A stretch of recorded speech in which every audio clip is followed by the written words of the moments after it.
Lambat ke? Taklah, baru 2 kali lambat.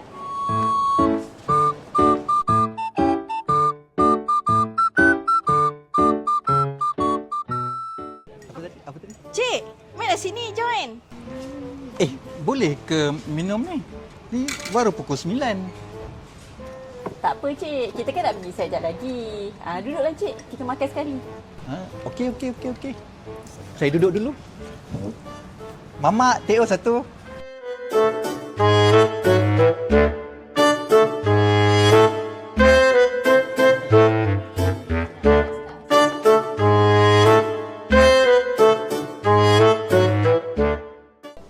Jihan, nak tak kita pergi Haknyai? Sedaplah makanan kat sini.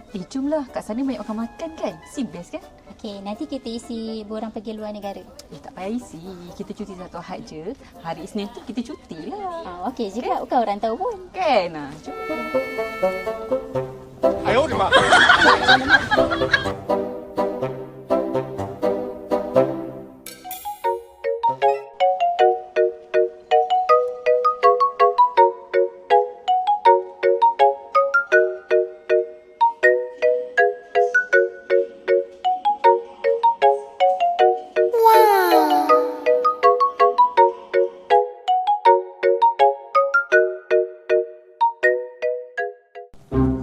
Assalamualaikum, bos. Nak jumpa sekejap boleh?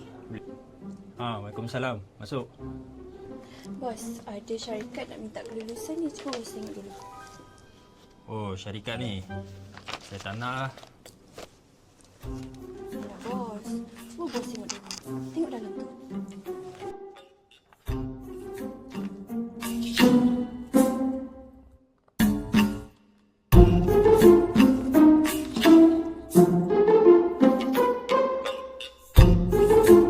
Oh my God.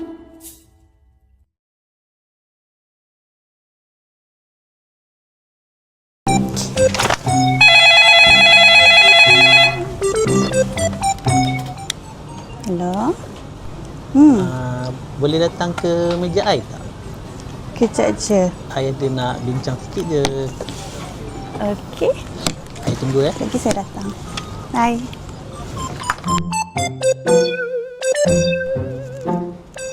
Assalamualaikum.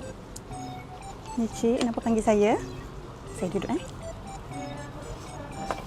Ada apa ni cik? Syasha. Syasha dah sampai. Oh, Haikal nak ajak Syasha pergi makan. Syasha boleh ke? Sekarang ke? Jam pukul berapa?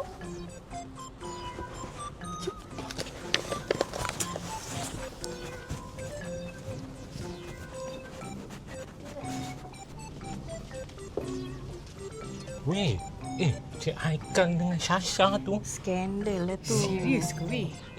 Dah nak pecah Baru tu rasanya. Tu boleh. Mana boleh? Itulah. Tak macam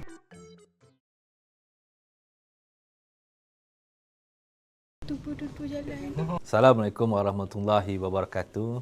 Selamat petang dan salam sejahtera. Salam Malaysia Madani, kita Selangor maju bersama. Sebagai warga MPAJ, kita semua terikat dengan kod etika yang menjadi panduan dalam melaksanakan tugas dengan penuh integriti, telus dan bertanggungjawab. Ingatlah, jangan kita ambil mudah peraturan biasa yang kita selalu anggap remeh. Melanggar peraturan boleh membawa tindakan tata tertib. Sentiasa mengamalkan yang betul dan jangan mengamalkan yang salah. MPAJ juga telah melaksanakan 2 sistem pengurusan anti rasuah, iaitu sistem pengurusan anti rasuah SPAR atau lebih dikenali sebagai ABMS, dan yang kedua Pelan Anti Rasuah MPAJ 2022-2026 yang dipantau oleh pihak Suruhanjaya Pencegahan Rasuah Malaysia. Sebagai bukti komitmen pengurusan tertinggi terhadap usaha pencegahan rasuah ini, semua pegawai dan kaki tangan perlu memahami maksud ABMS dan OACP.